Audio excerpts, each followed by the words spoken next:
Hey guys. This is part 3 of What If Naruto the Last Movie Never Happened. Hit like and subscribe if you like this one, and also please check the author in the description. Let's start.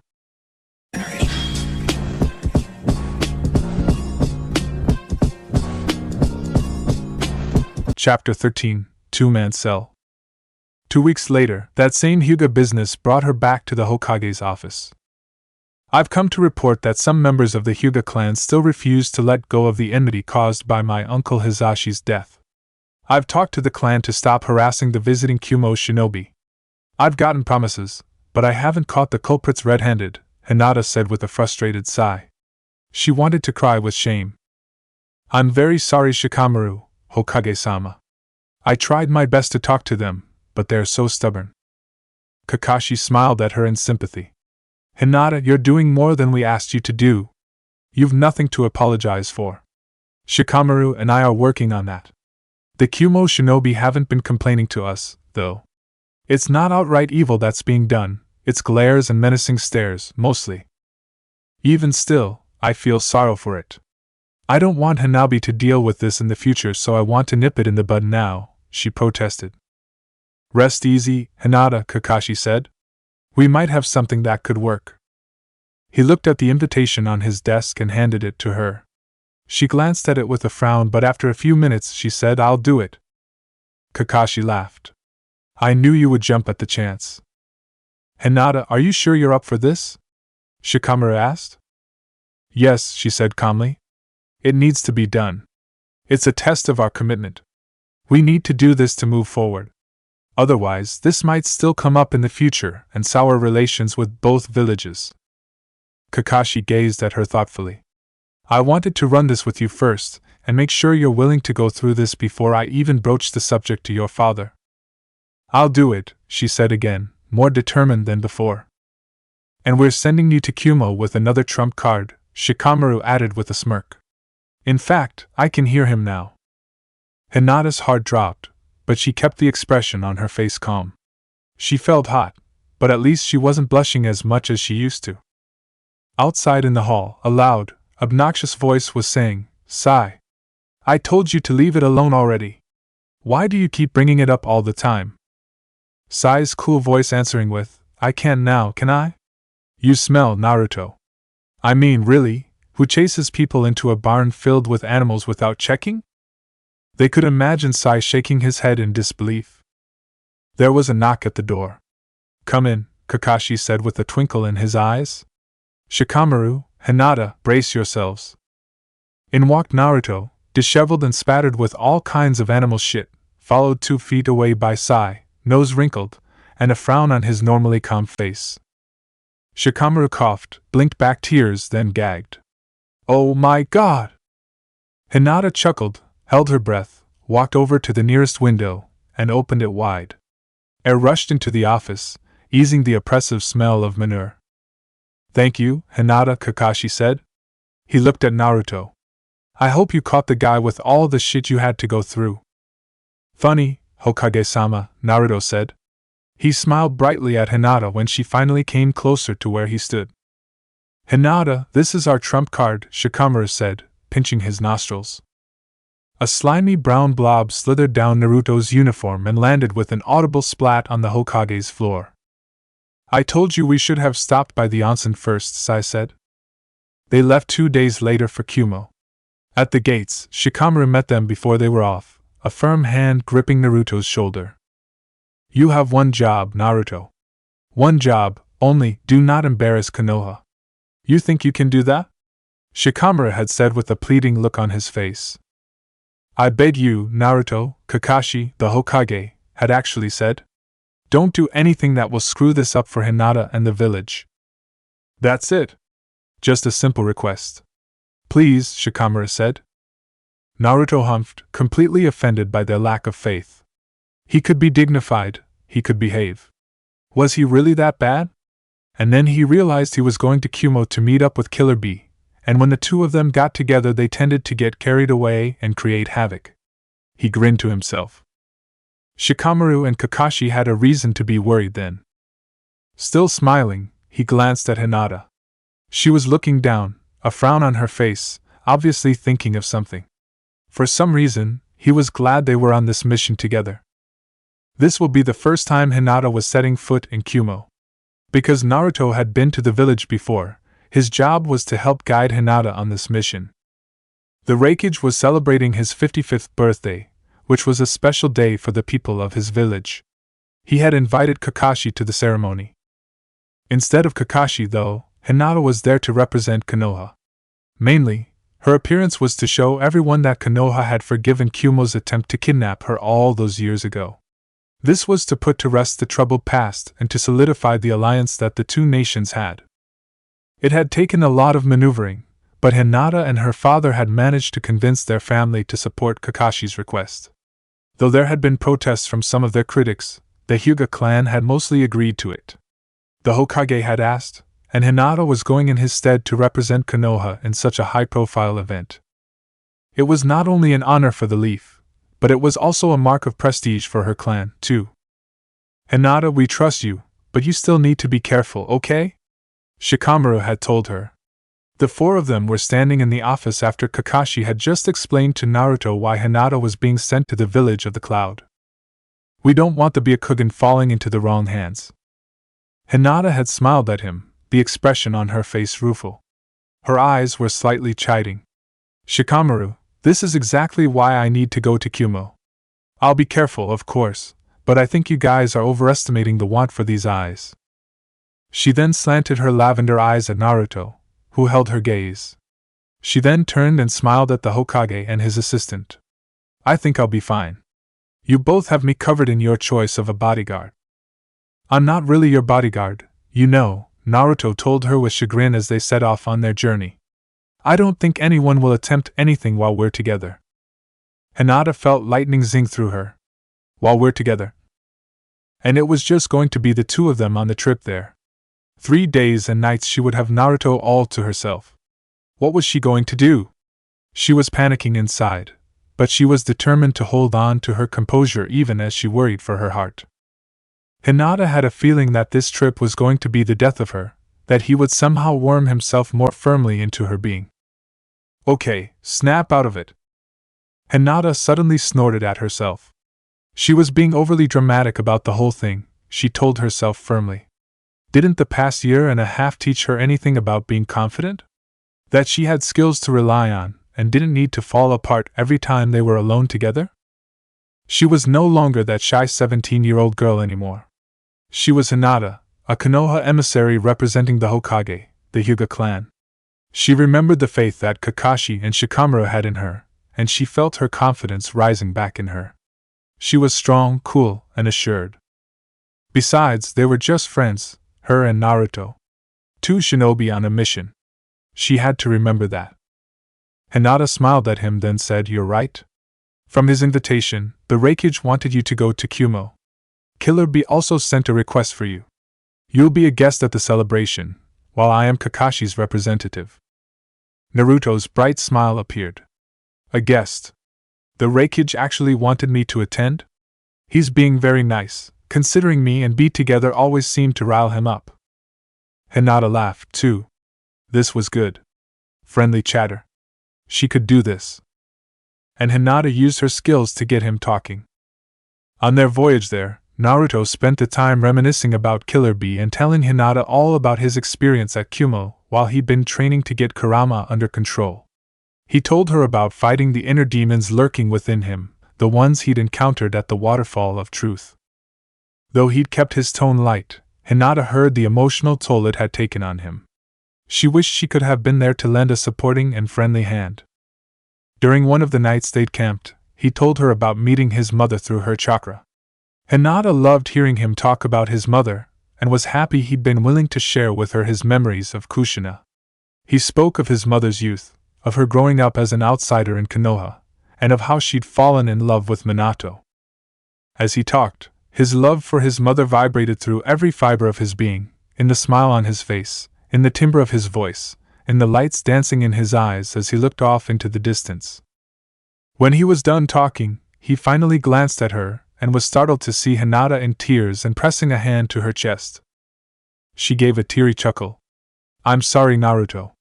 I'm being sappy, I know, but I just love hearing you talk about her. I wish I could have met her. She sounds like a very beautiful soul."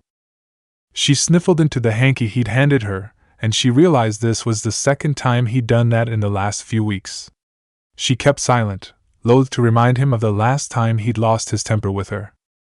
"She's very beautiful, my mother," he said with pride and a small laugh.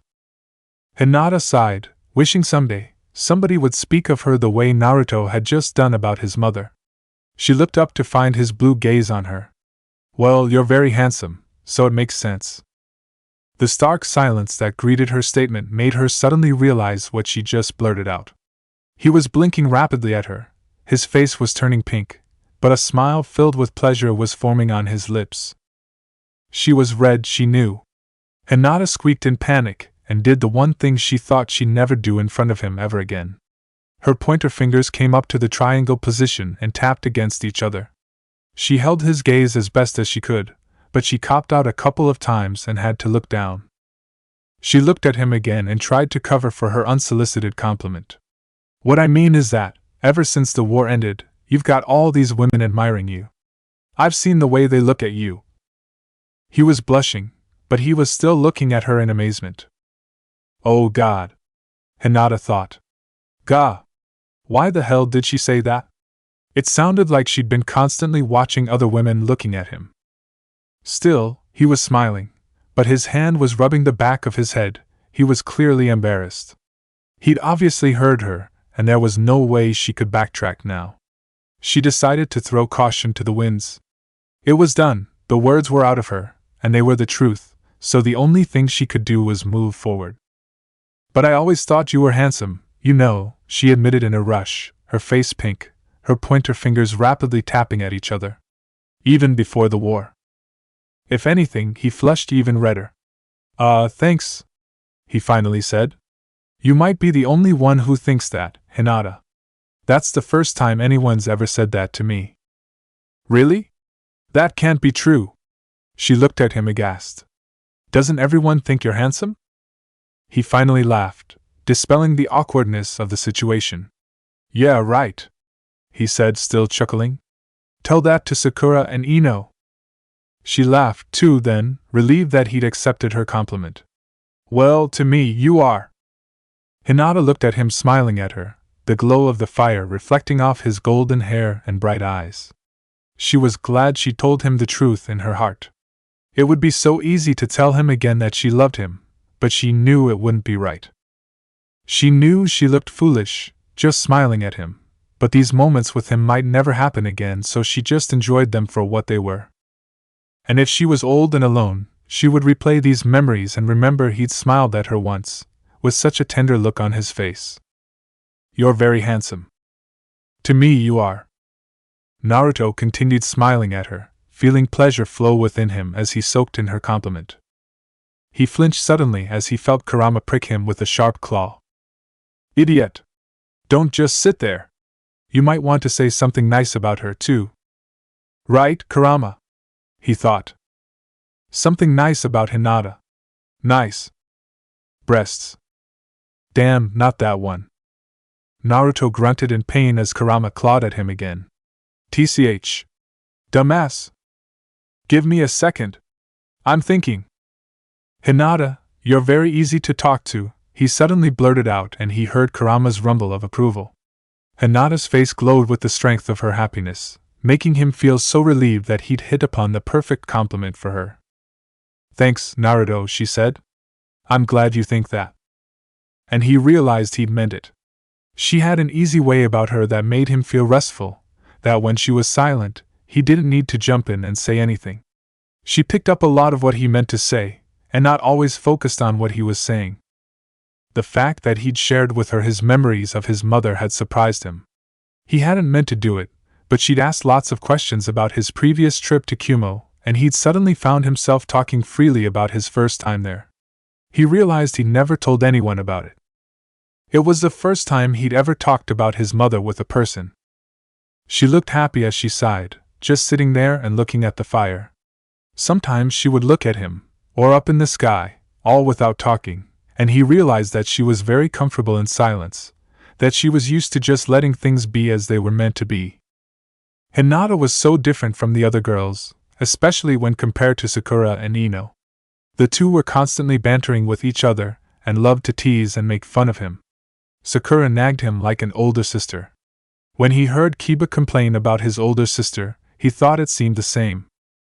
Plus, Sakura had grown up self-assured because of her intelligence, and it was clear in her confident demeanor. Ino, meanwhile, was beautiful and she knew it. She liked to flirt with everyone. She was so friendly to both men and women. Ino also worked in her family's flower shop, putting her into contact with lots of customers, which helped her become a people person. In contrast, Hinata had been sheltered and had a strict family, decidedly different from the way Ino and Sakura had been raised. This made her very quiet and shy. He knew about her rough childhood. He'd heard all about it from Kiba and Shino, and even sometimes from Niji. He looked at her now, sitting across from him, the fire separating them. She still had her index fingers pressed together in that triangle. Naruto saw clearly that her nervous tic, which he still found weird, was a way for her to calm herself. He couldn't imagine Ino and Sakura doing that, but it was adorable when Hinata did it. "Does it really help calm you when you do that?" he suddenly asked. She glanced down and realized that she was caught in the act. She froze. Curious, Naruto mimicked her and formed a triangle with his own index fingers. He pressed them together several times but frowned when all he felt was a twinge of pain as his fingers stretched backwards.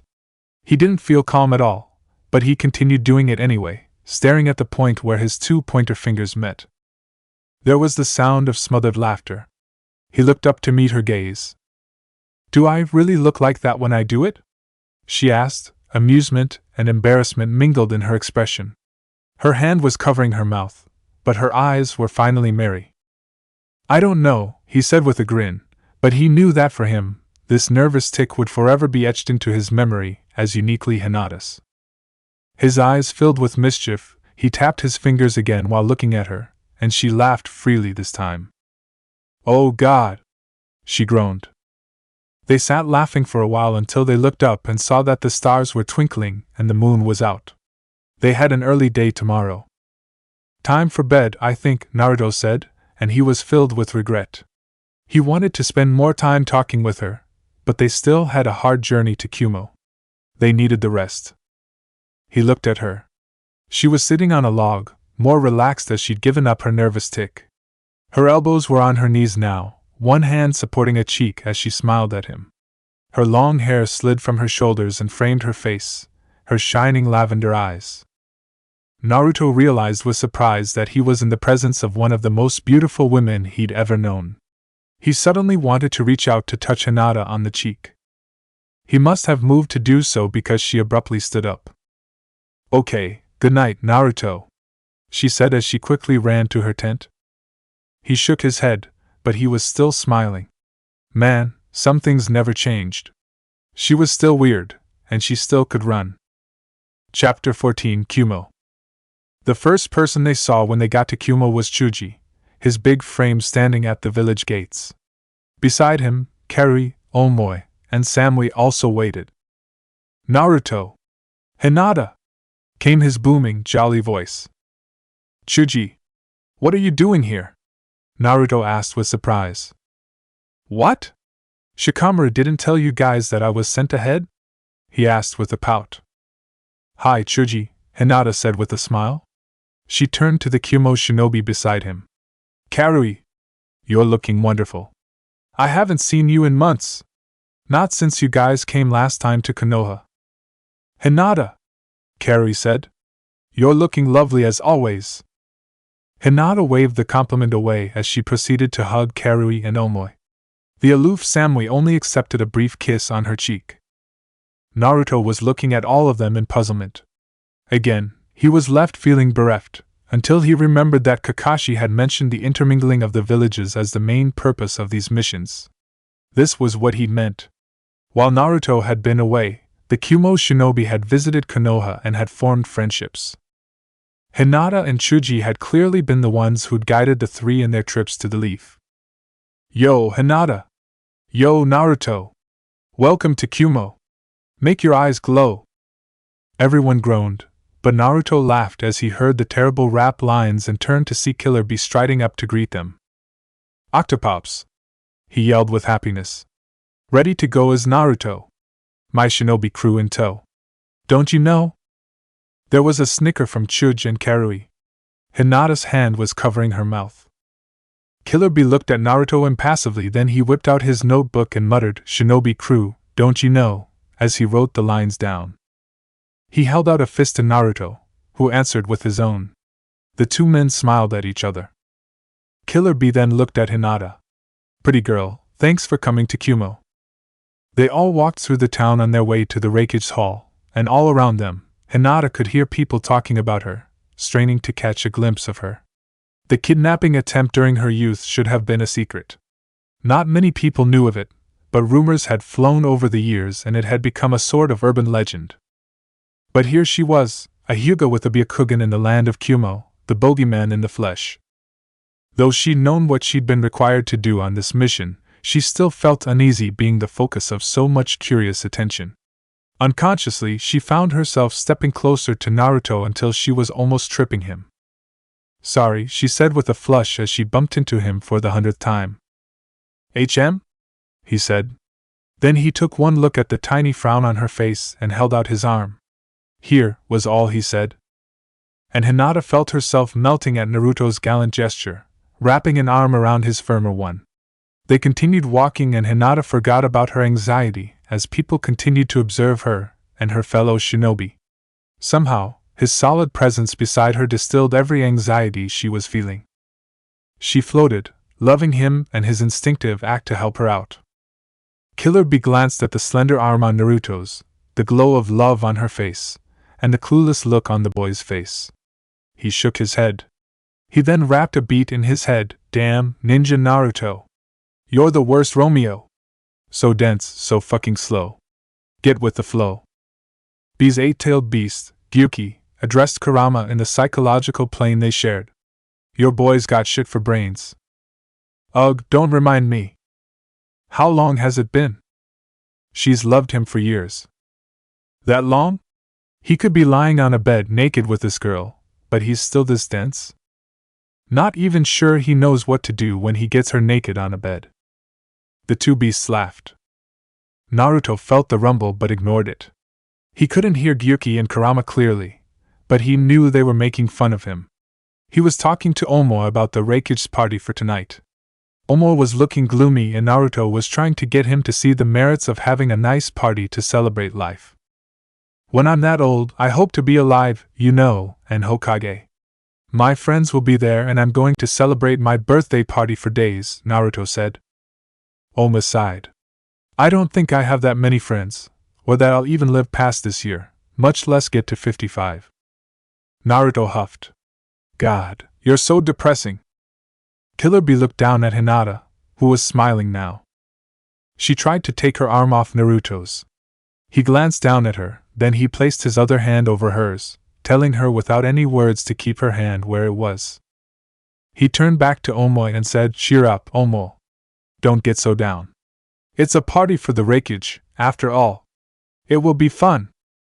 Hinata smiled at him and did as he asked. She couldn't stop looking at her arm around his and his other hand laying over hers. It was warm and reassuring. Bee saw the silent exchange and nodded in approval. Pretty girl, you worried? He asked Hinata. Oh, Killer Bee-sama. I'm sorry, I didn't mean to make you concerned for me. Hinata said with apology when she looked up.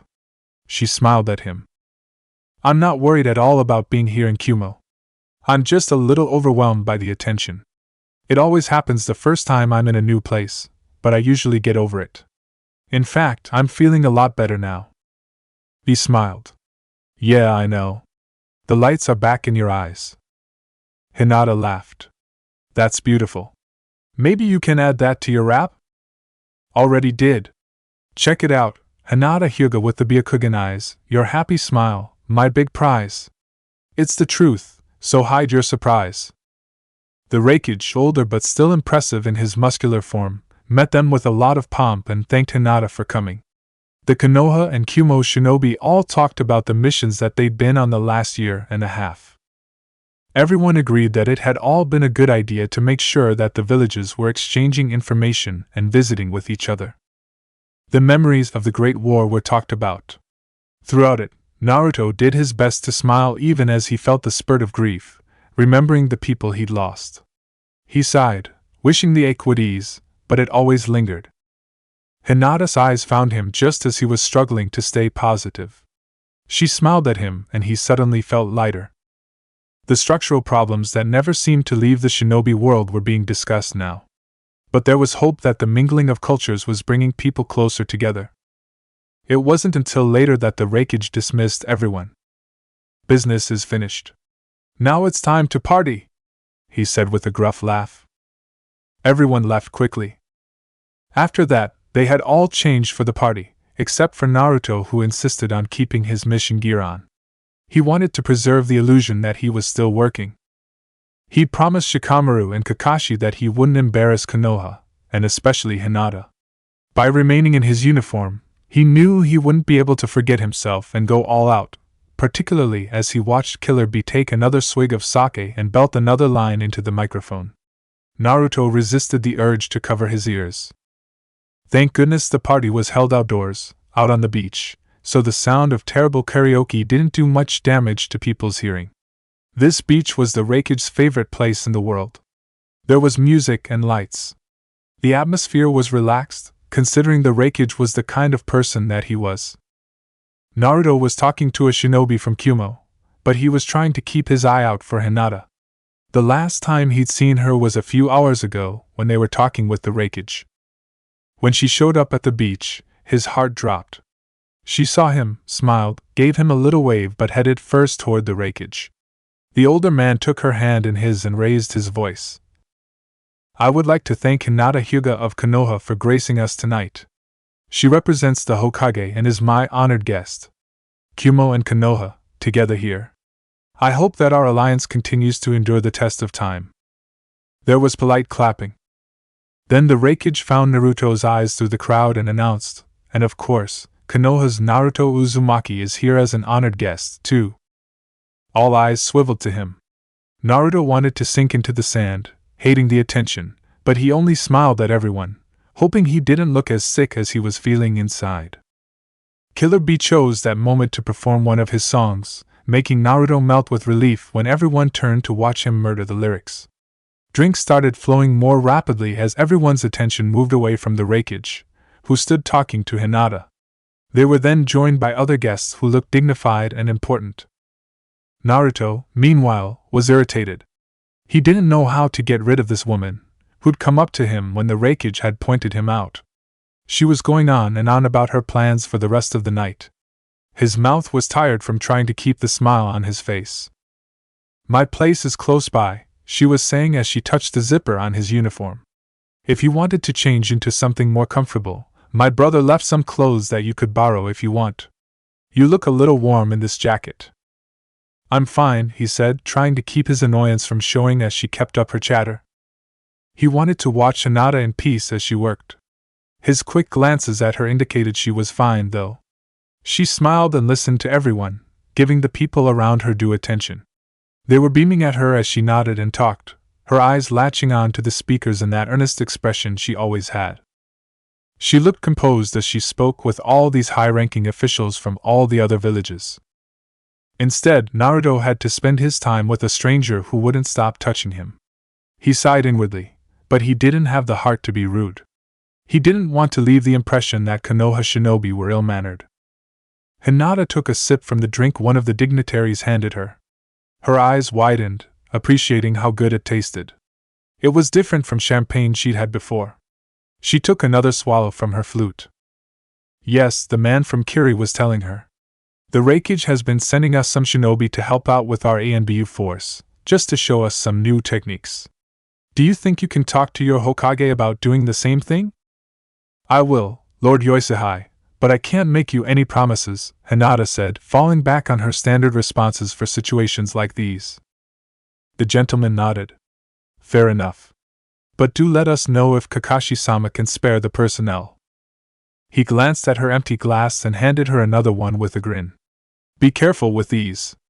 They're really good, but quite strong." Go easy on them. The last time I was here, I overindulged. Hinata smiled. I don't really drink, so that's good to know. I'll be careful. She took another sip of her champagne and scanned the crowd for Naruto. He was talking to his own group, surrounded by lots of women.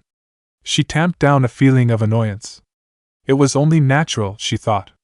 He looked handsome in his uniform, so he stood out in a sea of men who wore informal clothing. Still, though, that didn't mean she was happy to see women fawning all over him like that. She continued listening and chatting for a few more minutes with the people beside her while she kept an eye out on Naruto.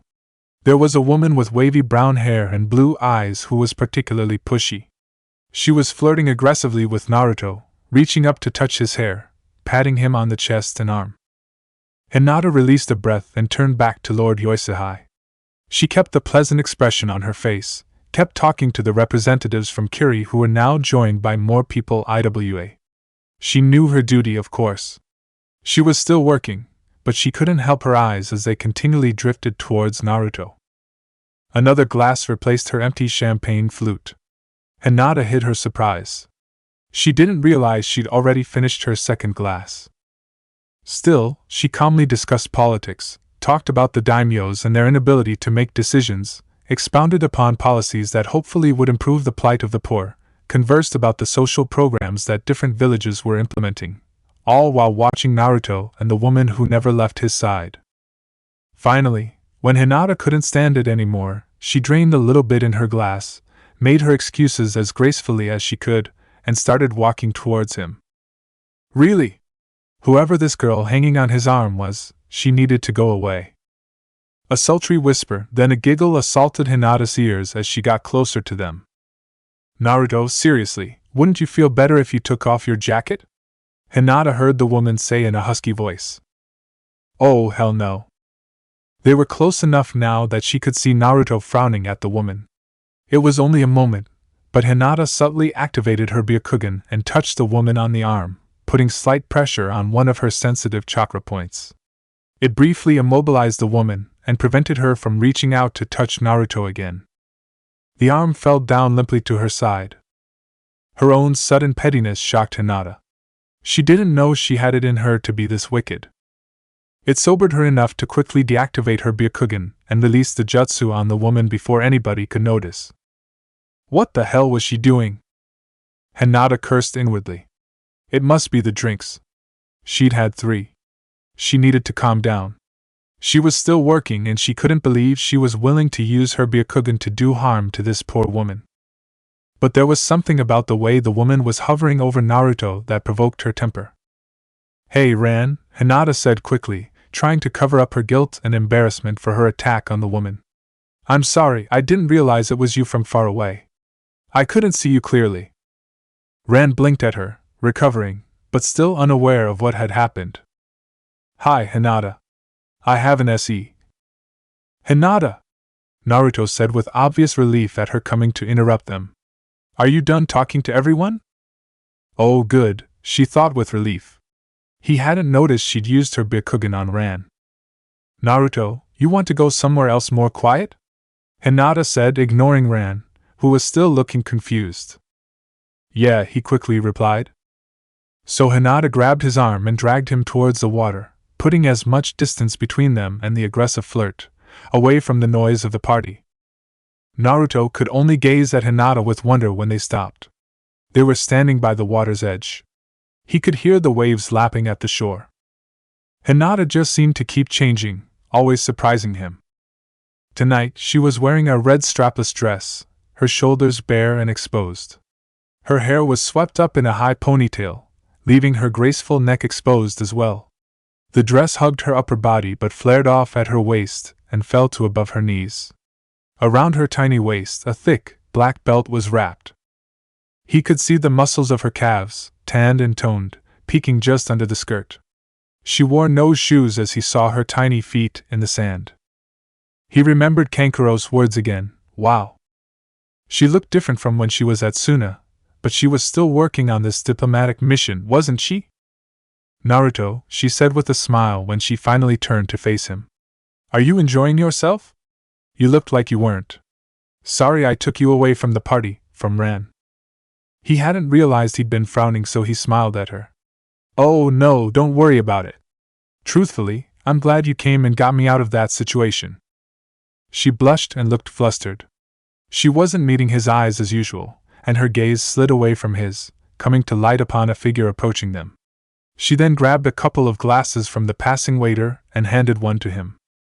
He took it from her, but he didn't take a drink. He was still working. She, however, took a sip and sighed. You should try this. This is so good. This is my third? Maybe my fourth one? Naruto glanced at her suspiciously. Hinata was looking flushed, and there was a slight glaze over her eyes. Hinata, are you drunk? She laughed. I don't think so. Well, at least, I hope not very. He frowned at her. She seemed okay, though. Instead, he asked, Wait, what happened to your kimono? Kimono? She asked, and then her face cleared up in understanding. I don't wear a kimono everywhere I go, Naruto. I usually try to fit the dress standards of the places I go to. Suna is usually more formal, so I have to wear a kimono there. Here in Kumo, they're more casual. I borrowed this dress from Samui. She told me we were the same size. They both glanced at Samui. The cool, blonde beauty was dressed in a long, flowing black gown that started at her shoulders and ended at her feet. But in the middle of the dress, a long slit bisected the front, starting with a flaring, open V that barely covered her generous breasts, and ended right where her belly button was. I'm so glad she had this one. Hinata leaned in closer and whispered with embarrassment. Would you believe that this dress was the most conservative thing she had in her closet? Everything else had slits and holes where I never dreamed to put them. Naruto gulped and blinked rapidly, trying to dispel the sudden image of Hinata in a dress with holes and slits in various places. But this dress is nice, isn't it? Yeah, he said, desperate to keep his eyes from wandering below her neck. He could smell again her unique scent of apples and cinnamon. His collar suddenly felt hot around his neck. He'd never realized how hot his uniform could get until he'd been around Hinata so much. As Naruto gazed at her upturned face, he suddenly felt the urge to kiss her. Wait, where the hell did that thought come from? She was a friend. People just don't go around kissing their friends. On the lips? He glanced down at her face again. Hers were glistening in pink. There was a snicker from Kurama. Oh? Why don't you ask Sasuke? He's a friend. Shut up, Kurama. I'm talking about kissing Hinata. Sounds like the better option. Shut up. And get the hell out of my thoughts. This is private. TCH. No such thing. Shut up. Kurama left him alone, but not before he said, Do it. Instead, Naruto did nothing, only kept his gaze on her face, kept staring at her because he didn't know what else to do, until Hinata suddenly gasped. He saw her eyes widen and then she shook her head as if to clear it. Then she smiled at him gently. Her eyes were clearer now, but a shadow dimming some of their lights. She brought him back to their earlier conversation. Yes, Samui was very, very kind, but I wouldn't wear this dress in Konoha. Since nobody knows me here, it's okay. Just this one night. Aren't you working? What about the diplomatic stuff? Hinata tilted her head to the side and looked at him with a small smile. Yes and no. I'm only here to mingle and talk to people, but no negotiations or anything. My job is to just be seen. And she was being seen. He'd caught so many people, especially the guys, looking at her chest. He wanted to take off his jacket and wrap it around her. Instead, he continued looking at her. She was staring out into the sea now, twirling the glass in her hand, her gaze pensive, almost sad. He didn't want to break the silence, so he did the same and looked out into the water. All around them, the party was still out in force. B was rapping now, encouraged by an entourage with their drunken cheering and clapping. And the Reikage was there, too, shouting along. He heard Karui's dismayed cry of Reikage-sama. Naruto laughed and looked at Hinata. There was a smile on her face, too. Do you think these missions really will help us in the future? He asked her. She glanced at him, then looked back out into the sea. She took another sip of her drink and nodded. I think we're building the foundation to avoid another catastrophe in the future. Don't you think? She looked at Chuji talking to Carrie, his face close to hers, eyes glued to hers. Then Carrie was laughing at something Chuji said. Hinata tore her eyes away from the couple and turned back to Naruto. The more we all spend time with people from different villages, we deepen our connections and discover what we have in common. This is what we're doing with our missions. This is the future we all fought for during the war, the future for everyone. We're all invested in it. She was quiet for a moment, then she looked down. She bent down to pick up a tiny rock and placed it in his hand. For every small gesture we do, it always reverberates and becomes greater than us. Just think of my kidnapping. It caused my uncle to die, caused Niji to hate, to his redemption when he met you, and finally to his choice of freedom. Which is why we're standing here, sharing peace with Kumo. She smiled. Every small thing can lead to something bigger. Naruto closed his hand on the pebble and thought of Irika and his first words of recognition, the path that had led him to his destiny, and agreed. He smiled, too. Hinata, you're so wise. She gave a merry peal of laughter. She shook her head. No, I'm not. There are some things I wish I could change, but I don't think I'll ever become wise.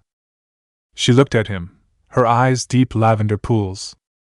If I were wise, I wouldn't love you this long without expecting anything back, she thought. Hinata was stone cold sober, doing her best to keep her tone light and to make sure what she was saying made sense.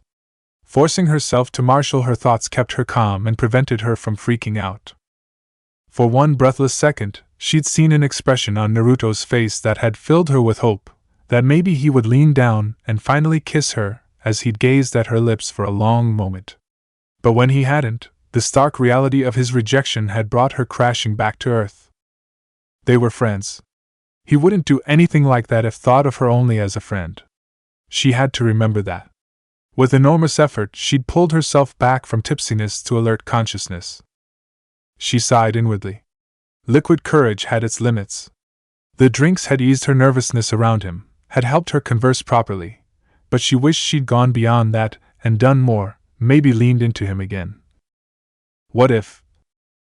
Naruto, But Naruto and Hinata were suddenly distracted by a shout of fireworks. As they heard the whiz of rockets shooting up into the air, and the explosion of lights into the night sky. The flare of floral patterns flashed among the stars, and Naruto and Hinata got caught up in the moment, as all around them people oohed and ahed and cheered.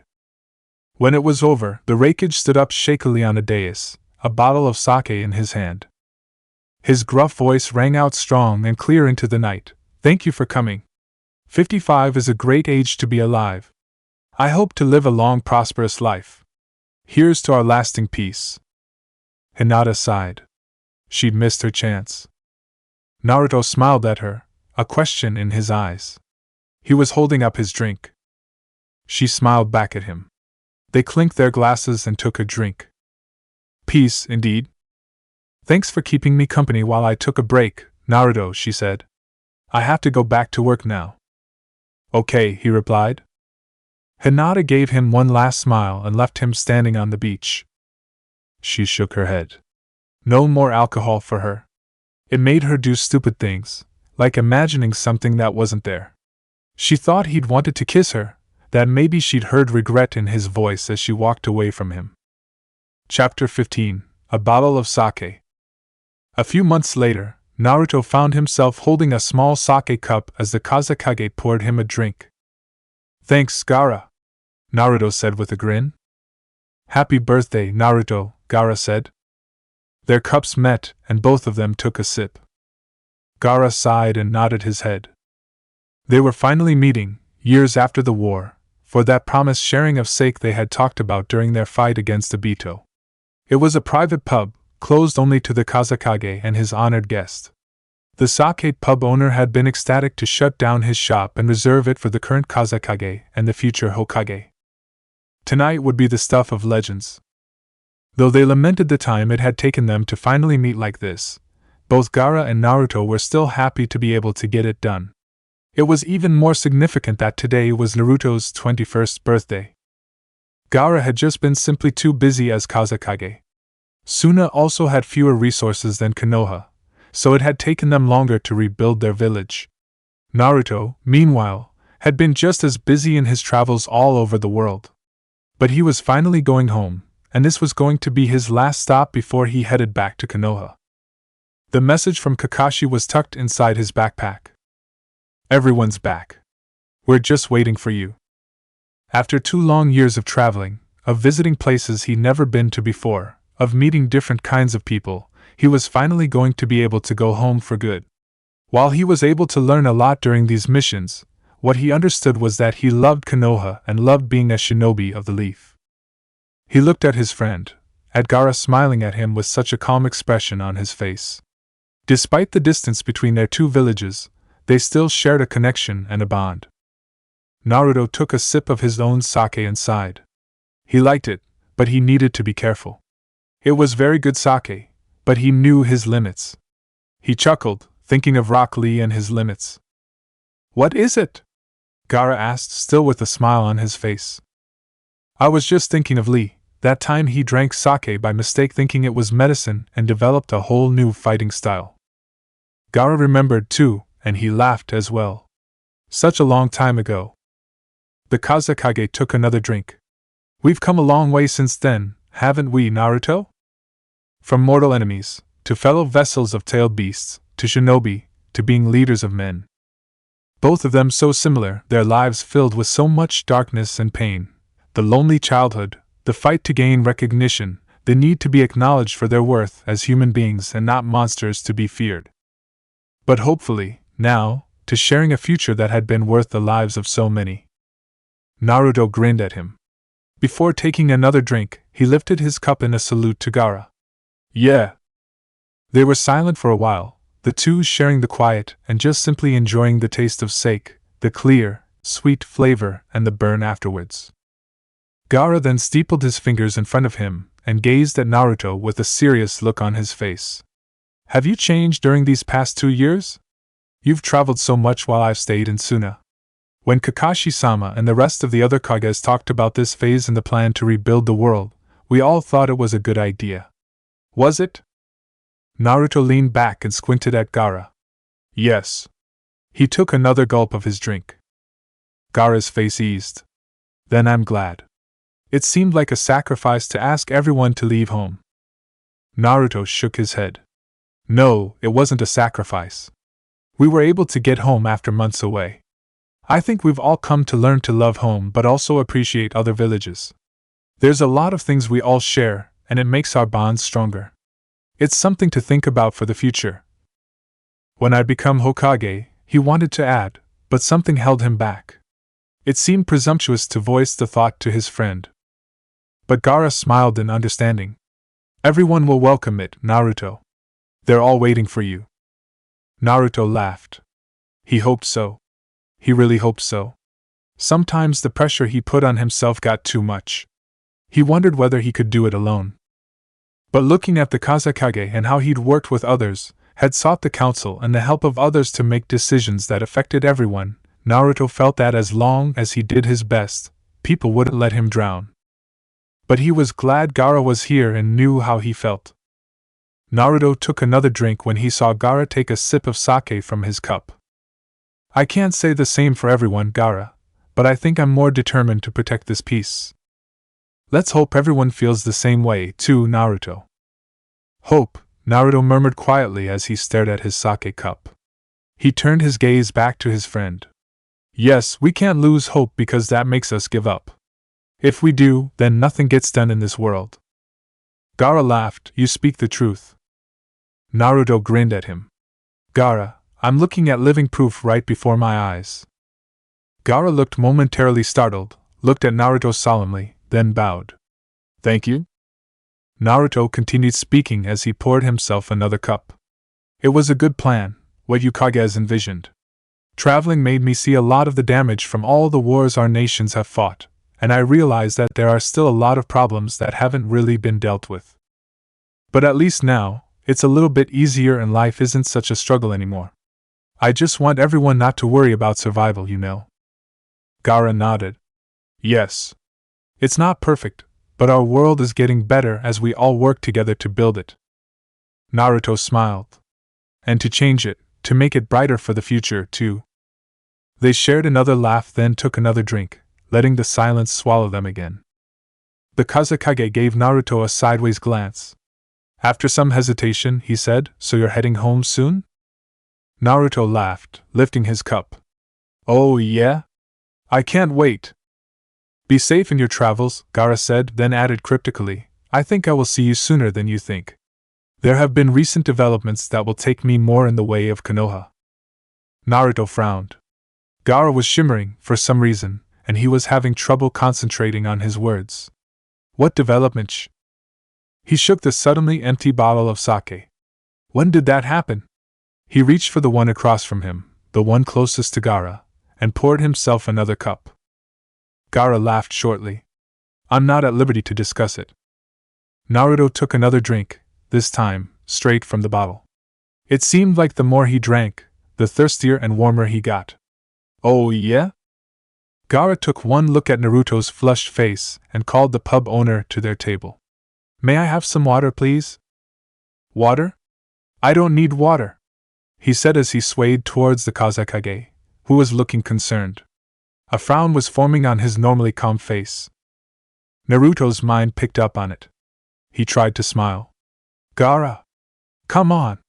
Don't worry. I'm fine." He picked up the now empty bottle of sake and shook it. "I'm telling you, I'm fine. What we need is more of this. This is so good." Gaara only shook his head as he pried Naruto's fingers away from the bottle. "Water, Naruto." "Okay," Naruto said with a pout. The next day, Naruto shook Gaara's hand gingerly as the brightness of the morning blinded him. There was a steady drumming in his head that got louder every time somebody spoke. Temari was next to her brother glaring at him. Kankuro was grinning, taking obvious delight in Naruto's suffering. "Say hi to Hinata for me," Kankuro said. Naruto winced as Kankuro's voice reverberated through his brain. Why was he yelling? He looked at Temari, who skewered him with her eyes. "Naruto, you're lucky Gaara stopped you before you could go any further. 2 bottles of sake." Naruto nodded painfully. Temari's voice cut glass, piercing through his hangover. "Don't drink if you can't hold your liquor." "Temari, I'm sorry."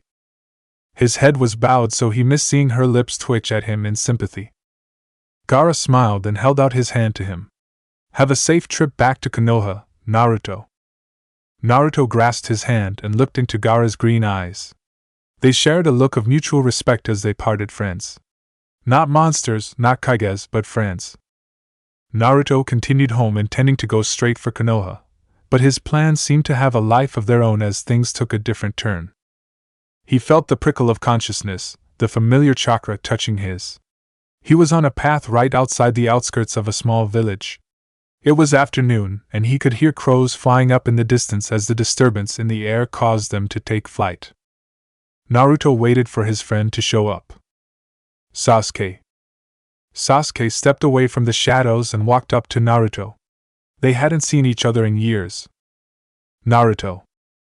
Naruto looked at Sasuke and was happy to see that he looked well, not as pale as before. "We're a few days away from Konoha. Are you going home too?" Sasuke shook his head. "No. I still have things to do." Naruto stared and waited.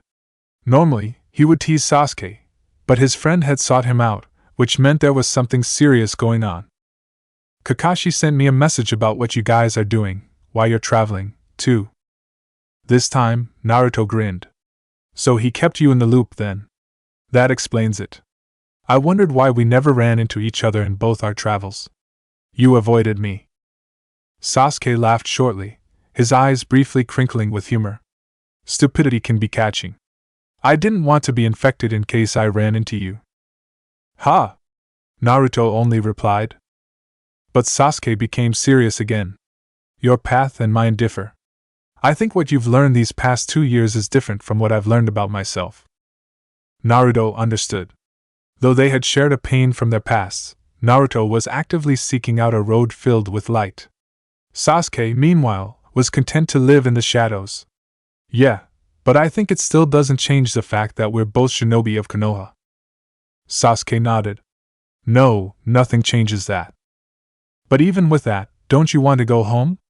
Naruto asked with curiosity. People are waiting for us there. A vision of Hinata popped in his mind, making him smile. He hadn't seen her since that night at Kumo. And home also brought to mind Kakashi, Irika-sensei, Old Man Tucci, Granny, all their friends. He couldn't wait to be back. Sasuke's words were clear. Not yet. Naruto didn't push. Instead, he just waited for him to continue.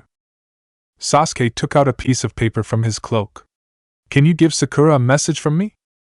Naruto held out his hand and took the note. You know, she'll probably like it better if it came straight from you. Sasuke smiled briefly again. Yes, I know. But I can't right now. You're the second best option. Really? Naruto asked with his usual grin. He was pleased, and it was just as a messenger for Sasuke. That means Sakura would be over the moon to get this note from Sasuke. Thanks, Naruto. Sasuke turned around and left him standing in the middle of the road. Not yet. Naruto kept the smile on his face. See you back in Konoha, Sasuke. Someday. Deep in a clearing in the woods, Naruto found himself brushing away some old, rotting leaves off a large, flat stone. On the front of this moss-covered stone, in large, bold strokes, the character for teacher, master was carved. Naruto also brushed away dirt and more leaves off the two smaller ones located on each side of this larger stone. The three stones were connected by wires going through kunais lodged at the top. The paper flowers were now faded, as well as his copy of the tale of the gutsy ninja that he'd left a few years ago.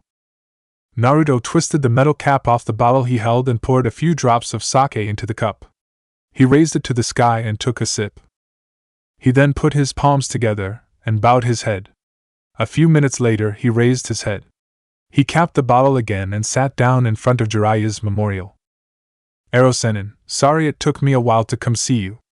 Being with Gaara and having sake with him reminded me of you, which was why I finally came for a visit. Don't get mad at me, okay? I'm sorry I'm late, he said with a smile. He felt ridiculous at first, but as he started talking more about the last 2 years of traveling and meeting people, gradually, he started to feel more comfortable and easier talking to his master. He could understand now why Hinata had found it comforting to talk to Neji at his grave. Naruto sighed. Ero-sennin. What do I do now? He felt restless.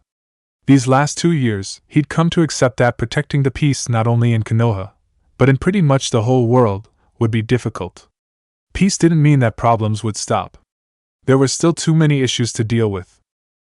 But it was a duty he was willing to accept once he became Hokage. He had no qualms about that. As he looked at Jiraiya's grave, he remembered the conversations they'd had when he'd been younger, when he'd still been training. They talked about peace, but had never really addressed what would happen after the fact, when they had finally achieved their goal. And this was what was making him feel restless and uninspired. Something told Naruto that what he was missing was important, though. It would make or break him because this one piece of the puzzle, this one component of his life he was lacking might finally ease the ache he sometimes felt when he remembered what he'd had to sacrifice. Instinctively, he knew that the answer was waiting for him at home. He stood up and glanced again at the bottle of sake before his master's memorial. Ero-sennin, what would you tell me if you were here now? He closed his eyes and strained to hear. Silence only greeted him. Then he thought he heard, "Stop whining, you idiot. You're not meant to think too deeply about this stuff. It is beyond you. Finish that bottle of sake, find a pretty girl, kiss her senseless and more, then go back home." Naruto laughed. With a last bow at Jiraiya, he left and headed for Konoha. Chapter 16, Coming Home. Kakashi-sensei. I'm back. Naruto shook his head then grinned. Sorry, I meant to say, Hokage-sama. Kakashi laughed as he looked at Naruto standing before him, mud spattered as usual, but looking happy and healthy. Well, at least you knocked, the Hokage said with a smile. But I'm glad you're finally back in Konoha, Naruto. Naruto sighed deeply, looking at Kakashi behind the Hokage desk. Finally, He was back home, and for good, this time. You're my first stop, before Ichiraku, so that's saying a lot. Kakashi chuckled again. It is, and I'll accept this dubious honor. Ha! Naruto responded, but he laughed, too, so ecstatic to see his old teacher again. Kakashi continued to look at him, waiting for Naruto to say whatever was weighing on his mind. When he didn't, he gave the younger man the opportunity to open up. Well? You're back in the village, but you seem discontented. Naruto was startled. Am I that obvious? Yes, Kakashi answered, but his eyes were kind. I don't know what to do from here on out, Naruto finally blurted out after a long pause. The Hokage leaned back into his chair. I'm assuming we're talking about things beyond your missions. You're shinobi, so you have a duty to follow through on those. Yup, came Naruto's immediate response. You're stuck because you're dwelling too much on the darkness, the things you have to do. You need to allow yourself to be open to let the light into your life, Kakashi said. That doesn't make any sense. Kakashi's eyes gleamed. Oh, sorry, Naruto. I forgot you need simple terms. Jerk, Naruto mumbled under his breath. What was that? I didn't hear you. Nothing, Hokage-sama. How about a hobby then, Naruto? Kakashi asked, his eyes crinkling and his mouth fluttering behind the mask. Hobby? That's so lame. Naruto scoffed with surprise. Here I was expecting you to tell me something wise, but you tell me something as mundane as taking up a hobby. Kakashi laughed, but he continued, is it though? Think about it. Is it mundane to appreciate that we all finally have the time to relax, to let go of having to worry whether our existence might be wiped out? There's no need to be constantly alert to danger or worried about being invaded by another village. This age is all about enjoying peace and living now. Naruto thought about it. Yeah, I guess you're right. We have the luxury to loosen up, so I see what you're getting at. But he glared at his former teacher suspiciously. Somehow, I get the feeling that you just want to read your books without being bothered by war or any other trouble. That's why you mentioned hobby. Kakashi remained unfazed. So what? That's the point. At least I have something to keep me content. Humph. Back at his apartment, Naruto waded through the stack of birthday cards and gifts, and other notes that littered his entranceway. He grinned and felt his heart lift at all the messages from his friends. They had remembered. He glanced at the calendar hanging on the wall. 5 weeks had passed since his 21st birthday. He'd wanted to be home to celebrate with everyone, but he'd been waylaid on the way here. First, it had been with Gaara and the drink that they were finally able to share, then it had been Sasuke, who he'd met maybe not coincidentally as he made his way back to Konoha. He'd intended to come straight home after that but had changed his mind. Instead, he'd taken his time traveling back to Konoha knowing it might be the last time he'd be away for such a long time. The solace and the time had given him space to think about his future, or more like, the emptiness of it. Of course, his drive to become Hokage was never going to disappear, but something inside him had questioned whether that was enough to keep him satisfied with his life. He didn't really know what to do from here on out. He felt incomplete, somehow. Something still felt missing, that much he knew. What? He still didn't know. Which was why he'd been compelled to visit Jiraiya for a talk a few days ago. Somehow, his talk today about hobbies, of all things, with the Hokage was related to seeing his master's grave. Truthfully, though, Naruto was still trying to understand the point that Kakashi-sensei was trying to make. There was something, some kind of a mental block preventing him from grasping the crux of it. He sighed. He still didn't get it. But at least he was back in his apartment in Konoha, immutable, unchanging home. People he knew and loved surrounded him. Naruto looked at the mess in his entranceway and decided that the first thing he needed to do was clean up. He picked up the message that was dated the most recently. Naruto, when you get this note, come when you can to the hospital. ASAP. Tsunade-sama says you're due for a checkup on that arm. You haven't seen her in a year. Don't make me come get you because she's not the only one who you're going to have to deal with if you don't get your arm checked. Sakura. He smiled. That was a definite threat. He glanced at the clock. It was too late now to go to the hospital. He'd just eaten dinner at Ichiraku, so he'll go see her and Granny tomorrow. Plus, he had a message for her from Sasuke. He couldn't wait to hand it to her. Naruto gathered up all the cards and something fell to the floor with a small clatter. He picked it up. It was a small pebble. He knew who it was from. Sure enough, he found the note she'd written for him. The envelope had opened accidentally and had dislodged the stone. Naruto. Happy birthday. I didn't have time to get you anything, but I wanted to remind you of something. Small things can lead to greater things. When you're back in Konoha, I'll give you your gift then. I hope you don't mind that it will be late. Love, Hinata. Love? Hinata? Wait, what? He read the note again. His heartbeat quickened. What did she mean by that? But she told him they were friends long ago. Was she being nice, reminding them that they were buddies, fellow shinobi? His breath caught. It can't still be romantic love. Naruto shook his head. No way. She must have moved on. Hinata was just being Hinata, always so nice.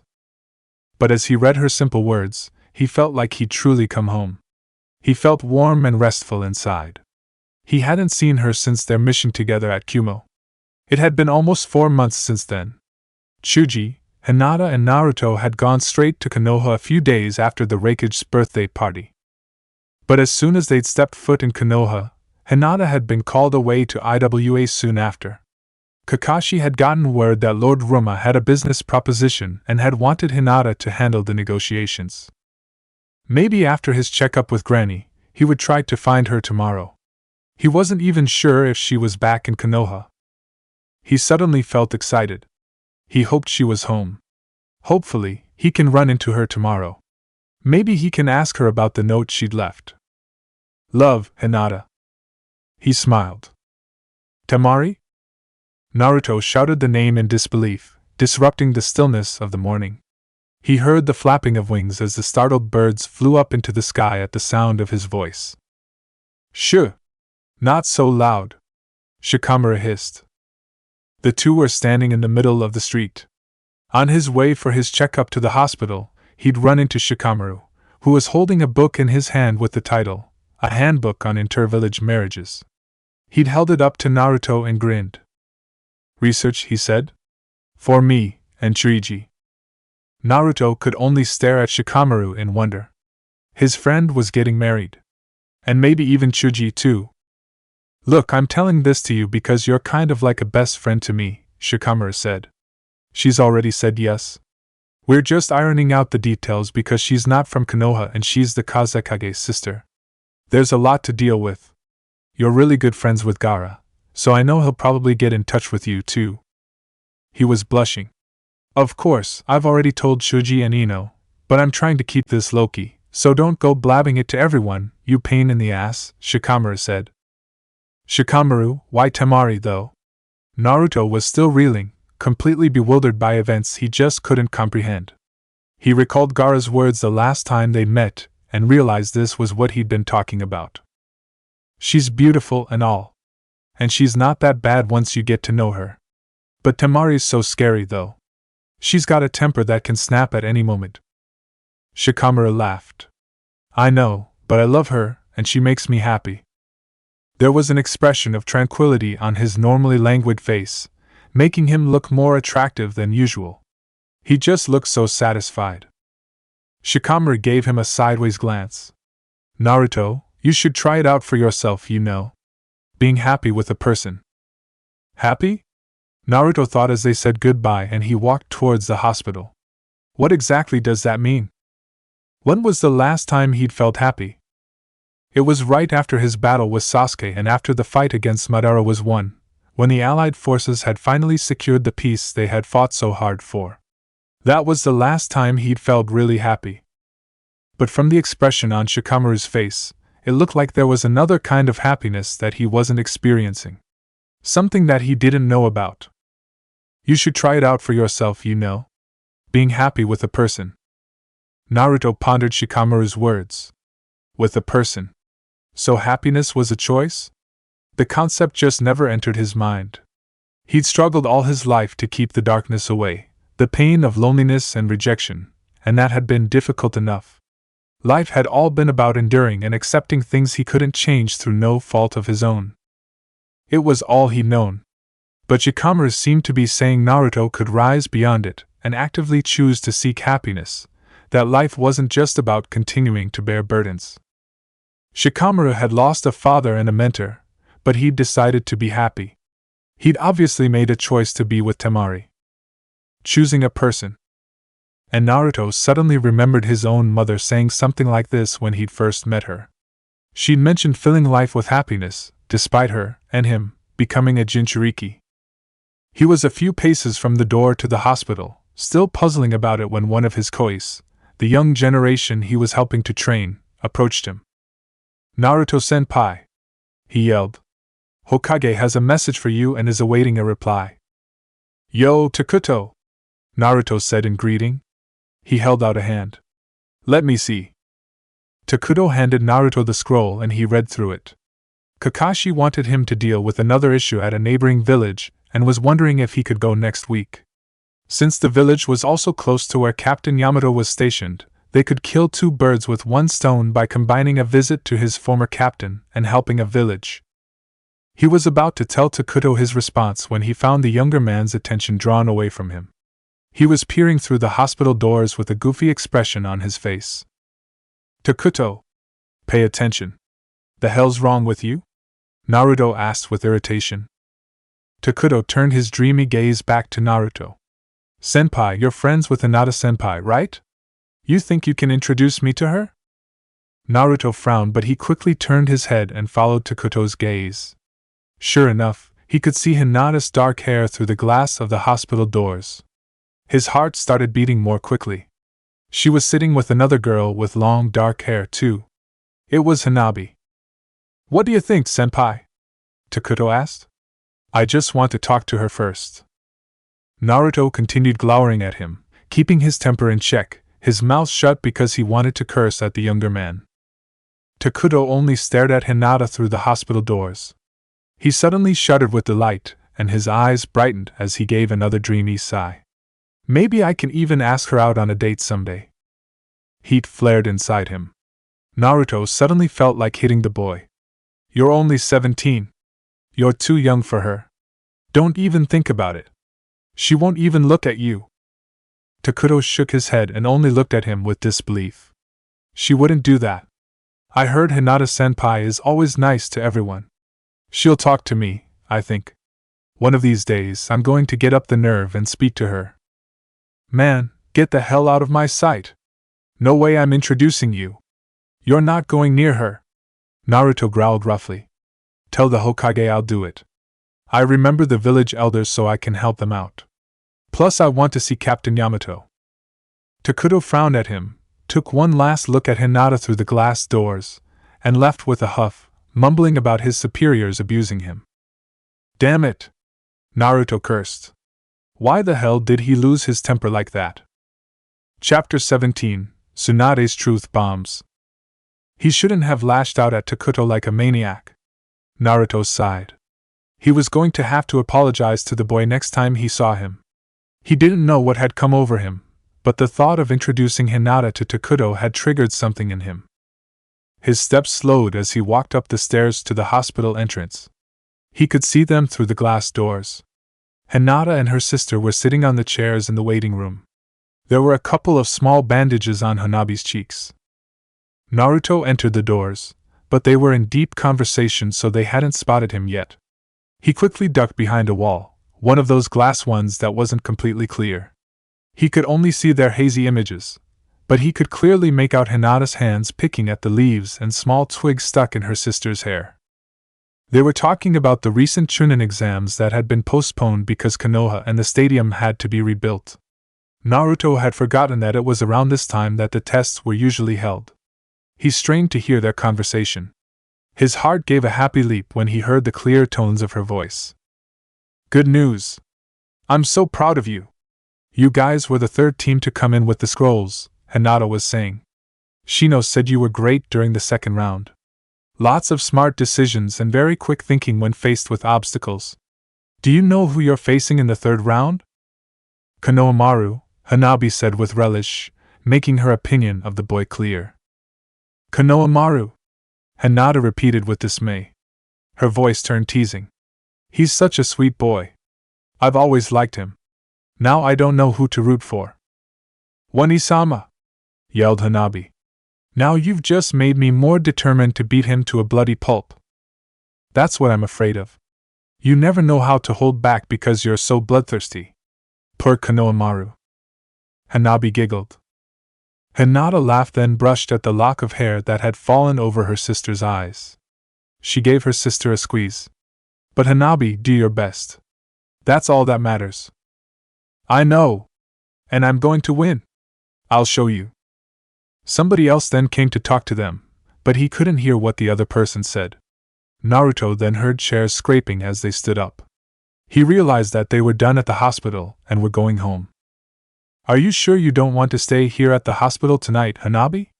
The doctors can monitor you longer, and I'll stay with you. No. I'm fine. It's just scratches. I'm itching to train. He could hear them getting closer to where he was hiding, so he finally stepped out of his hiding place and showed himself, almost bumping into Hinata. When we get home, Naruto, she said with a startled squeak. Hinata, he said, his voice unconsciously warm, which made her blush.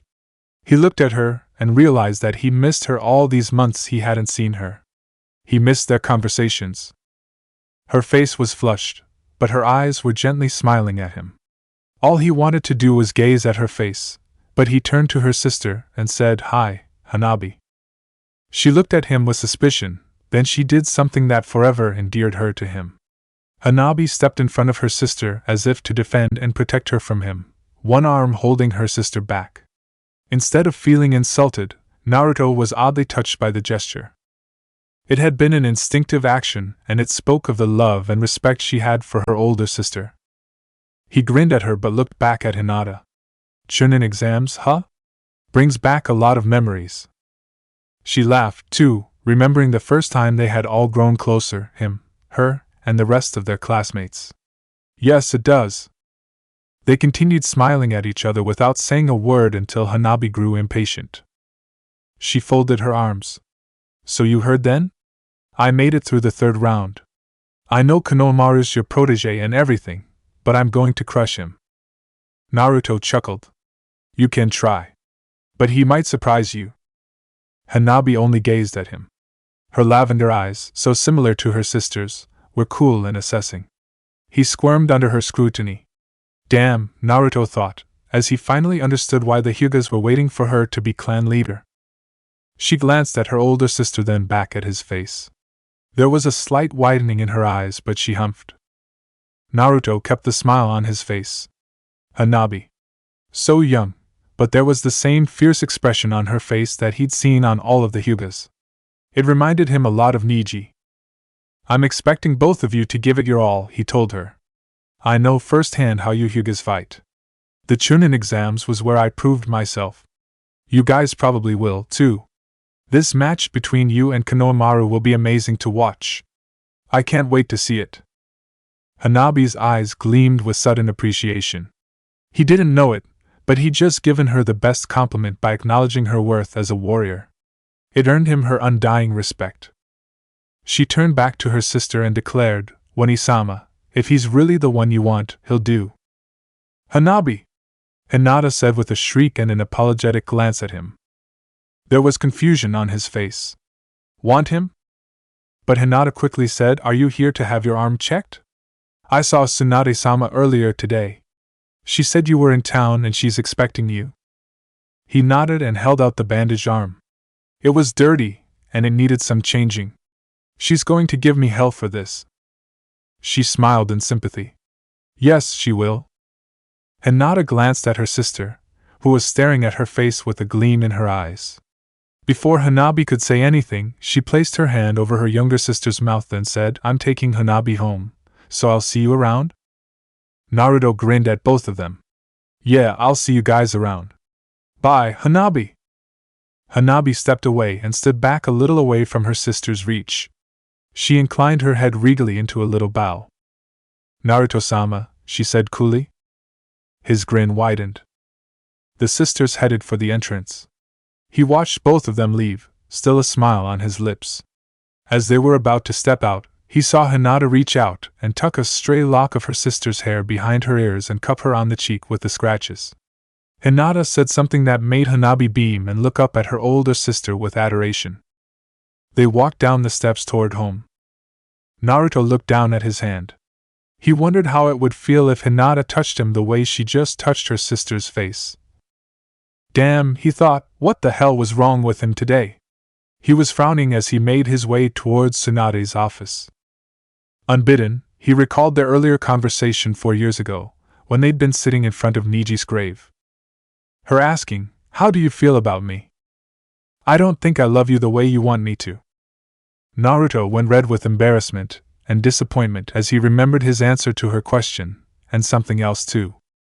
Something just felt strange, made him feel like he was floundering, even though he was on solid ground. In his mind's eye, he saw again Hinata's beautiful hands reaching out to fuss with the sunflowers on Niji's grave, then reaching out to brush a lock of Hanabi's hair, and finally reaching out to touch him on the arm in a friendly gesture. He realized he'd never really touched her before, and he wondered what her skin would feel like under his fingers. Her skin, her arms and legs, so creamy looking. It would probably be soft and delicate. But he was jarred out of the daydream with his own words again. "I don't think I love you the way you want me to." Naruto felt like clawing at the thought. He felt prickly, something just didn't seem to fit with the sentiment. It just seemed so dishonest, and so unlike him. The words he'd said with his own mouth 4 years ago suddenly felt like a lie. And then he recalled Shimara's saying, in a voice filled with wonder, gratitude, "I love her, and she makes me happy." Naruto suddenly felt hot and feverish. But he continued to walk up the stairs, his mind in a haze, thoughts swirling and mingling with confusing feelings. Hinata. And the warm, happy feeling that flooded him again, making him feel breathless, strangely making him ache because he somehow felt incomplete. He opened the door to Tsunade's office and walked into the room, a dazed look on his face. Tsunade glanced at him and saw the stunned look on his face, the unfocused gaze. Hinata had stopped by earlier to say hello to her. She smiled. Finally, she thought. "What's the matter?" she asked him, although she already knew. Still dazed, puzzled, he said, "I just saw Hinata." He sat down with a plunk on the chair she indicated. He held out his bandaged arm. She proceeded to examine him without saying anything until he said, "Granny, I think I'm in love." "Ha!" she said. Tsunade sat back with a smirk, dropping his arm. His eyes were still unfocused, and he was looking like his brains were scrambled. Tsunade suddenly thought of Dan, with his long, pale blue hair and dark green eyes. He had been so sure of his feelings for her, so confident as they told each other they loved each other. In contrast, Naruto was looking so addled and screwy. Poor Naruto, she thought with amusement. He was straining to make sense of everything and was desperately trying to figure it out. But she was slowly losing patience. "Naruto, you're either in love or you're not." "Well, are you?" "I don't know," he asked again, confusion still on his face. She let out a sound of irritation. "Shit, how dense can you get? Stop ending your sentences with a question mark. Are you in love or not? Which one is it?" she growled, completely out of patience now. Naruto was still looking lost. "How would I know?" "Arg." She felt like slapping him, but he seriously looked bewildered. She cocked her head to the side with a frown, then said, "Okay. Think of her." He did, and a smile formed on his face as he thought of the time he'd met Hinata at Suna, smiling up at him as she pressed her body so close to his. She'd looked so beautiful, and he'd wanted to hold on to her that entire night. He'd wanted to melt into puddles at her feet. Tsunade looked at Naruto, the smile on his face so goofy it reminded her of another man, his master with the long, white hair. She sighed. Jiraiya. Memories came flooding back. His dark eyes on her chest, his own goofy, perverted grin, underneath the forehead protector with the kanji for oil on it, smiling at her. Naruto, Tsunade called his name softly. He was still smiling as he looked at her with a clearer gaze, the image of Hinata helping to crystallize his thoughts. Now think of a life without her. The sudden sharp pain that sliced his insides made his heart drop. Naruto's breath left him with a whoosh as he fell off the chair and onto his knees. He closed his eyes, squeezing them shut, trying to deny the images that suddenly popped into his mind of Hinata bleeding before him in her attempt to fight pain. She was crawling towards him, slowly, then her bleeding hands were gripping and desperately pulling at the rods that had pinned him to the ground. Then nothing else was in his consciousness as he tried frantically to remember the way she always smiled at him, but her sweetness was gone from his life. He tried to hear her voice, but he couldn't hear it, the way she said his name in her clear, quiet tone. He tried to recall the feeling, the gentle way her hands would rest on his arm, but nothing came to mind. The blackness, the blankness of it all penetrated, erased everything in his heart. A life without Hinata. He fell to the floor, hitting his head on the hard tiles, gasping uncontrollably. I guess that's a yes, Tsunade said with a smile of satisfaction. Congratulations, Naruto. You're in love. Naruto opened his eyes and blinked at her, but he couldn't see Tsunade. Darkness was already claiming him. Before he blacked out, he thought he heard another low rumble. Finally, you dumbass, Kurama's voice echoing from somewhere. For the first time in his life, Naruto fainted. Chapter 18, Confession. Naruto woke up with a start, sitting up abruptly. The hospital sheets fell off him as he swung his legs over the bed. He needed to find Hinata. He took a deep breath and focused his attention inward. In a few minutes, his eyes warmed and the area around his lids glowed orange. He put his hands in his pockets and found the note he'd meant to give to Sakura. He went to find her and disrupted her work with her patience. She took one look at his face as he burst into the room and knew she wouldn't be able to brush him off. Can you leave us for 5 minutes? She asked the man she was talking to. He nodded and was about to leave, but Naruto was faster. Here, he said as he grabbed her hand and thrust Sasuke's note into it. From Sasuke. Then he ran out calling, need to find Hinata. Shocked, Sakura could only stare at the closing door. She looked down at the note and smiled. Sasuke. And now Naruto was off to find Hinata. Her smile widened. Finally, you stupid idiots. Naruto flew out of the hospital, almost running over everyone he met. He flew through the streets of Konoha, trying to locate her. So this is love? He thought to himself. The feeling of bliss that filled him when he thought of her. The warmth that came from within him right where his heart burned. He realized now that Hinata's presence had been that one unwavering thing in his life that he'd taken for granted. In his lonely childhood, she'd given him words of encouragement and tried to help him during the Chunin exams. During his teenage years, as he'd battled all sorts of enemies, physical and emotional, he'd had to rely on her strength to lift him up. And now, as an adult, he couldn't imagine her not being there for him. It hurt just to think about it. He shook his head, scared to let any thoughts of Hinata disappearing into his mind. She'd survived her battle with pain, and he'd taken it for granted, her existence. He'd never imagined an alternative reality if she hadn't. What if she'd died that day? How different his life would have been. He shuddered. Looking back, he had loved her all along, but he never realized his feelings for what they were until Tsunade had put it into terms he could easily understand. He'd never envisioned Hinata gone from his life. She'd always been there, her presence so constant that he never imagined her not being in Konoha, not being able to see her in town. But now, as he searched for her in the village, he panicked at the thought that he wouldn't be able to ever find her. This was what Shikamaru had talked about, he suddenly realized. He was actively seeking her, fighting for the chance to maybe experience happiness. It was just, he didn't know where she was. He concentrated again, trying to search out her chakra.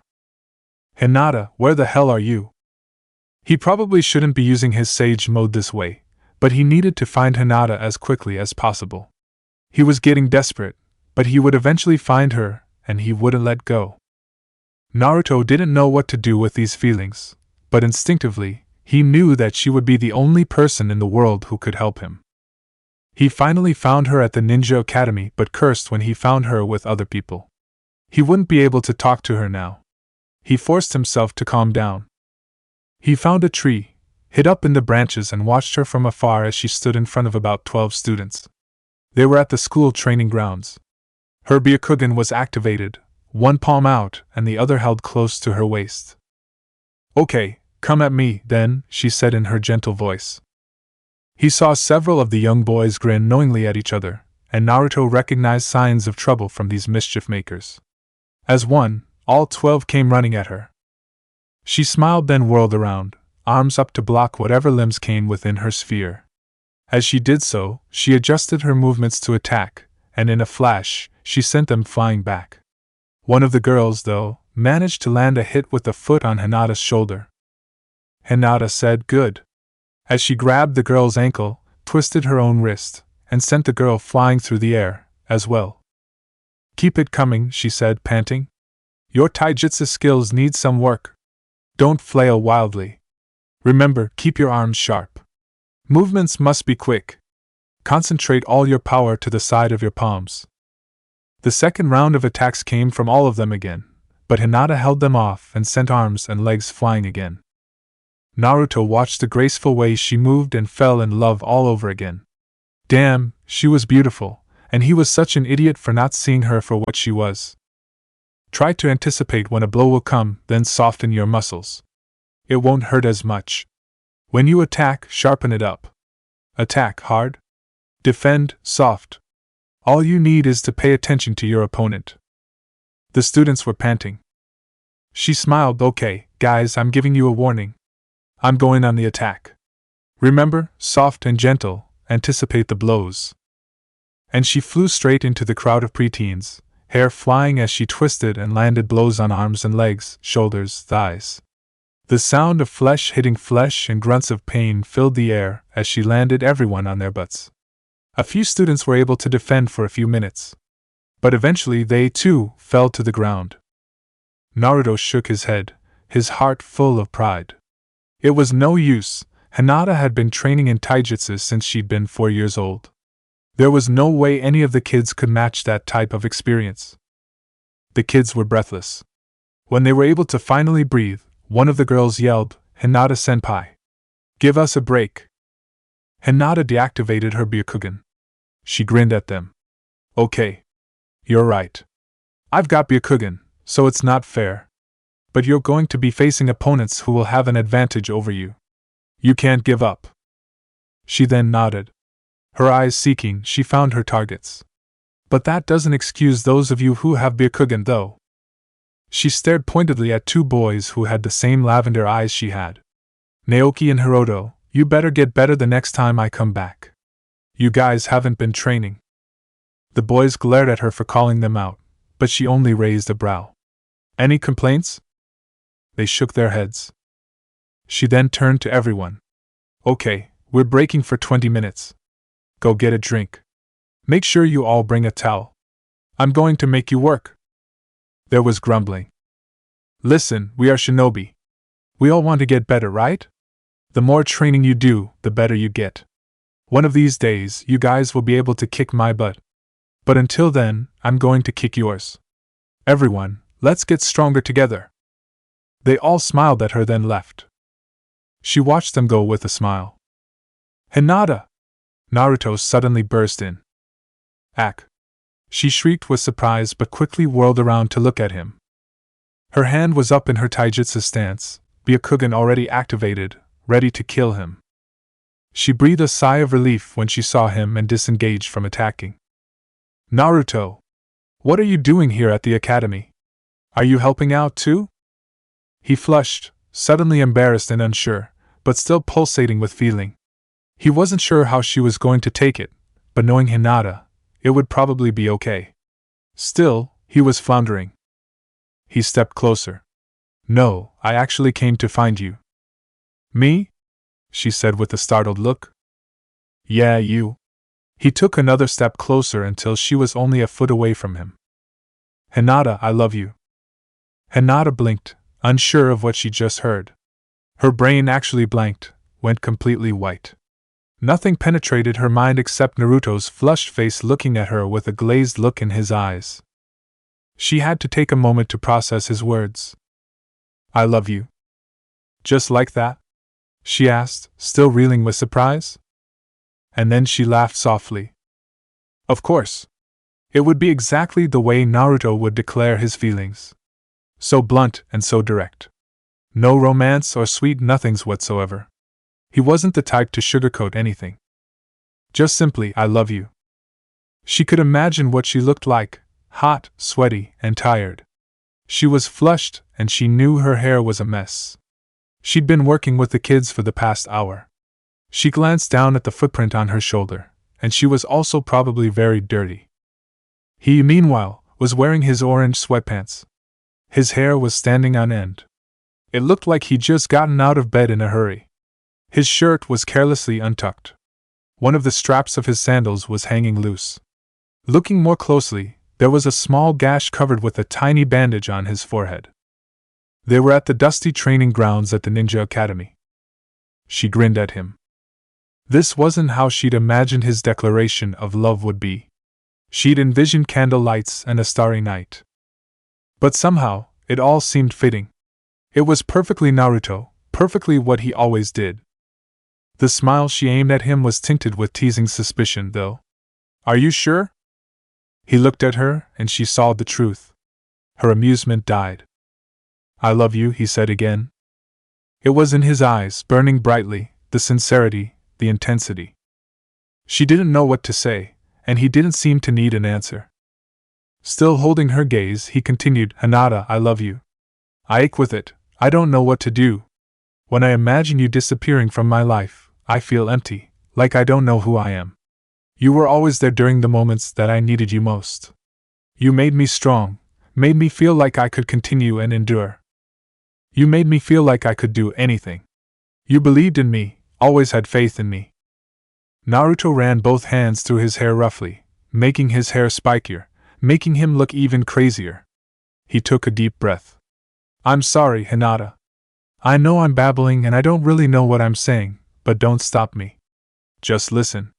I want to say everything that's inside me. And Hinata listened, her heart full. His blue eyes pierced her as he continued talking.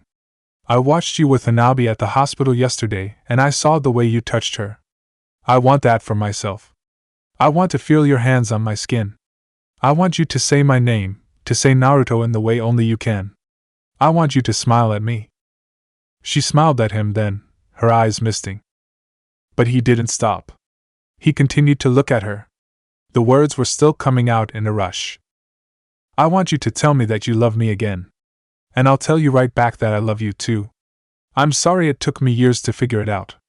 To understand what it means. But I think I was already in love with you even before I knew it.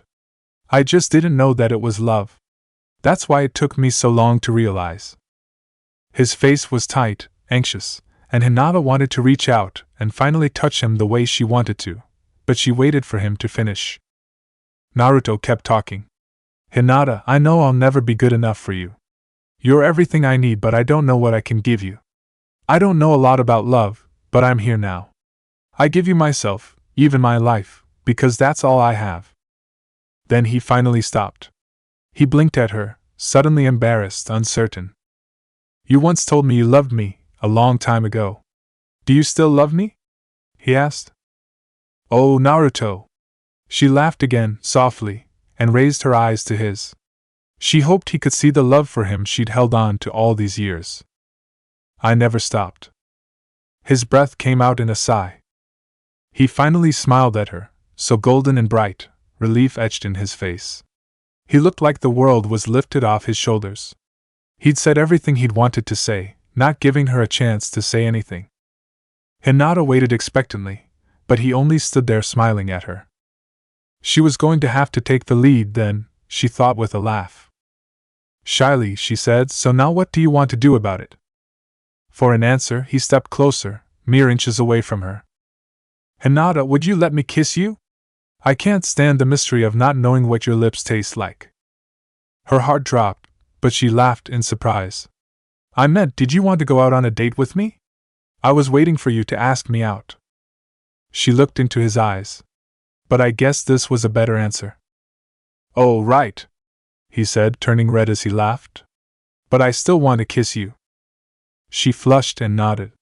Her heart was beating so loudly in her chest. Naruto reached up, cupped her face gently, and she closed her eyes as she felt his fingers gently cradling her jaw and cheeks. And he brushed his mouth softly against hers, his lips softer than she'd expected. That's it for part 3. Thank you for watching and see you in the next video.